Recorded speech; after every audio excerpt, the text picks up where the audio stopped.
আপনার কবুতর কি বারবার হারিয়ে যায়? মাত্র একটি নিয়ম মেনে চললে কবুতর নিজের ঘর চিনে নিবে। আজকের ভিডিওতে সেই সব পদ্ধতি দেখাবো। আসসালামু আলাইকুম, সবাইকে স্বাগতম ডিএন পিজন ফার্মে। আজ আমরা জানবো কিভাবে নতুন কবুতরকে ঘর চিনাবো। আমি আপনাদের কিছু ব্যক্তিগত পরামর্শ করব। ভিডিওটি ধাপে ধাপে হতে চলেছে। যদি আপনাদের কাঠের খোপ হয় তাহলে খোপের মুখের সঙ্গে একটি খাঁচার মুখ লাগিয়ে নিন এবং খাঁচার ভেতরে তাদের 10 থেকে 15 দিন খাবার দিন, অথবা কবুতরের ডানায় টেপ লাগিয়ে নিন। খেয়াল রাখবেন যেন অতিরিক্ত শক্ত করে টেপ লাগানো না হয়।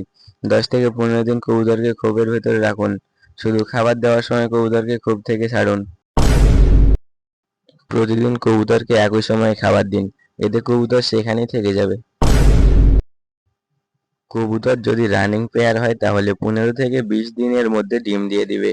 এ সময় কবুতরকে বেশি ধরাধরি করবেন না।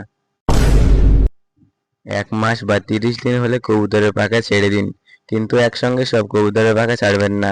শুধু নর কবুতরের পাখা ছাড়ুন, এরপর ধীরে ধীরে সব কবুতরের পাখা ছাড়ুন। রেসার কবুতরের পাখা এই সময় ভুলেও ছাড়বেন না, তাহলে সে আগের গন্তব্যে পৌঁছে যাবে। বাচ্চা কবুতরে হলে সমস্যা নাও হতে পারে, কিন্তু রানিং পেয়ার খাঁচায় পালন করাই ভালো। এইভাবেই ধৈর্য ধরে কয়েকদিন অনুশীলন করলে বেশিরভাগ কবুতর নিজের ঘর চিনে নেয়। ভিডিওটি যদি ভালো লাগে তাহলে একটি লাইক দিন, আপনার মতামত কমেন্টে জানান। এরকম আরো কবুতর বিষয়ক ভিডিও পেতে ডিএন পিজন ফার্ম চ্যানেলটি সাবস্ক্রাইব করে দিন। ইনশাআল্লাহ নিশ্চয়ই আমরা 1টি সাবস্ক্রাইবারের একটি পরিবার তৈরি করে ফেলবো। আমিও এইভাবে কবুতর পালন শুরু করেছি।